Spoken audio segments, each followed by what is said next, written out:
How to photograph food straight on.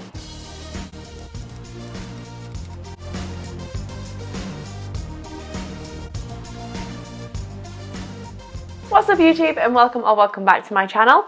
On this channel we talk about everything to do with food photography, so if that interests you, click subscribe down below. A few weeks ago I did another video about flat lays, and I don't want the other camera angles to get left out because there's a few other really great ways to photograph food. In this video I'm going to give you some really good tips on how to photograph food straight on. So that's having the camera not at any angle, looking straight onto your food, so a 0-degree angle. My first tip would be to pick your subject wisely. Not everything is going to look really good on a straight on angle. A plain bowl of soup isn't going to look great on a straight on angle, it's just going to look like the side of a bowl. But there's some really great food subjects that look absolutely brilliantly shot straight on.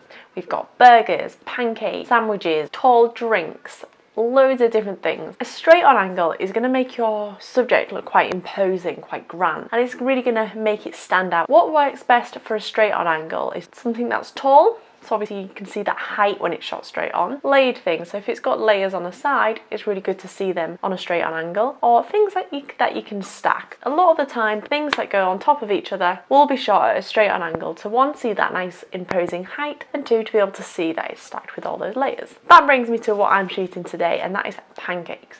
So if you watched last week's video where I discussed exactly how I plan a shoot, you might have noticed that I was planning a pancake shoot, and that is going to be what I'm photographing today at a straight on angle, so I can go through all of my tips with you.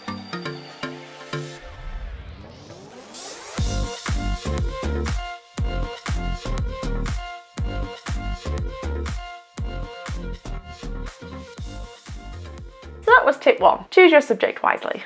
Now we have our subject sorted, I'm going to talk about background. So unlike a flat lay where you've just got the one surface underneath your subject and props, a straight on shoot you're going to need to consider the surface that the food is sat on and what's going to be behind the subject. This could either be two white backgrounds, two black backgrounds, a black and a white background, it could be multicoloured, it could be literally could be anything. It could be an outside scene. You might be setting up a picnic scene with a wood surface, but you want a garden to be behind your subject. Anything works fine. It's completely up to your creative decision or what look you're going for, but you do have to consider the background, unlike with a flat lay shot. What we want to remember with backgrounds is we don't want what's going on in the background to be too distracting, so nothing too textured or overly busy, because we don't want it to distract from our main subject. This is a mistake I see quite a lot in straight on shoots, especially if someone's got something more like a fabric running right down the back. The creases in it can get busy and distracting. What we're going to do here is just show you a few different examples of different background scenarios so you can see exactly how it changes the style of the image.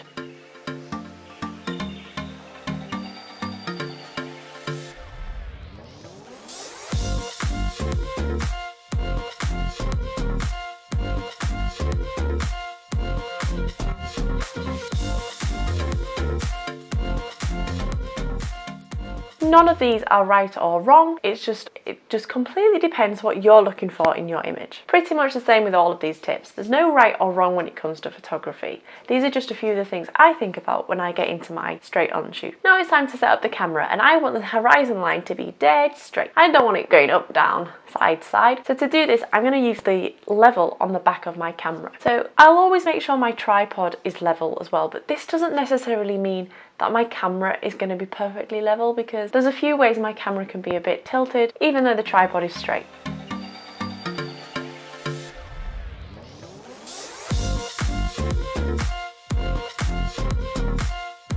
If you want to be extra sure you don't have the level on the back of your camera, you can always use the spirit level as well. Another thing you need to make sure is that your camera is actually parallel to your background. If you have it tilted this way, your horizon line isn't going to be straight, the whole scene's going to be kind of tilted. So just make sure. Obviously, again, there are creative times that you might want it to look like it's kind of on a corner or on a bend, but generally speaking, that horizon line should be perfectly straight. My next tip is about focal length. So when shooting a straight on shoot, I usually go for about 70 to 120mm focal length. This is on a full frame camera, so on a crop sensor that's about 50 to 85. That is not exact, but roughly in that region. What this is going to do is give you a really nice compressed look, so it's not a big wide angle, and it's also going to stop things looking like they're warped, which is going to start making things feel like they're falling off slightly. Now we've got the scene set, the camera set, it's time to get our subject and props out. One really great thing I like to do with straight on shoots is create different layers and levels in the image. So say our subject is the middle, so kind of right in the middle. What I like to do is have something in the foreground and the background just to add that depth into the image.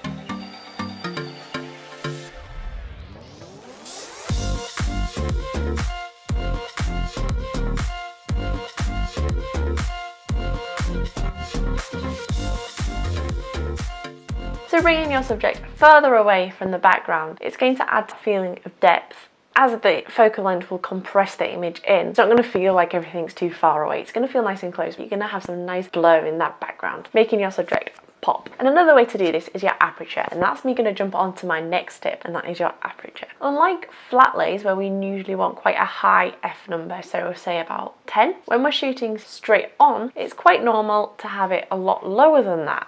I mean like quite low, so we've got f1.4 to f3 or 4. What this does is it makes that plane of focus really, really small, so our subject's going to pop, and everything in that foreground and background is going to be slightly blurry or really blurry, depending on what aperture you've got and the distance between the thing and your subject. Just remember, we want to use an aperture that's going to get all of our subject in focus. We don't want to choose one too small because we want that blur effect, but then we have barely any of our subject in focus. We really want to be able to still see what it is we're photographing. If you want to create some more blur in the background or foreground, yet you are struggling to get your whole subject in focus, you can increase the distance between your subject and the things you want to be out of focus. So if what's in the foreground is not quite blurry enough, bring it towards the camera and further away from the subject, and same with the background. Bring it towards the background but further away from your subject. This is going to give it some more of that blur and really make your subject stand out. Another tip for straight on shoots is your lighting. Unlike with flat lays where it's really easy to have it kind of coming from any side,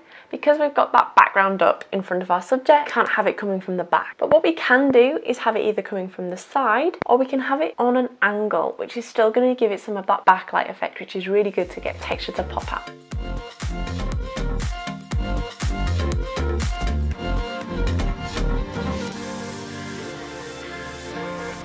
So make sure we're considering where our light is coming from. Also, as straight on shoots are usually used for quite tall subject, we will create quite a bit of shadow, so it's really quite important to have some reflector bouncing a bit of that light into either the side or the front, depending on where you're getting some shadow.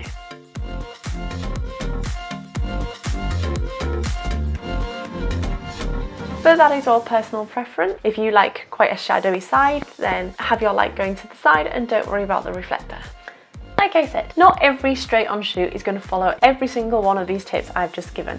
These are just a starting point. So if you're looking to improve your straight on photography, maybe go through these and see which one or two tips you'd like to include the next time you photograph something straight on. If you do get some inspiration, then I would love to see what you guys create. So tag me at AM Photographer UK on Instagram and I'll definitely take a look. Pause shots are also really, really great for straight on shoots. They're really good to add to that height of an image. And next week's video, I'm going to be talking about how to get the perfect pause shot. So if that is going to interest you, then definitely watch next week's video. Bye guys!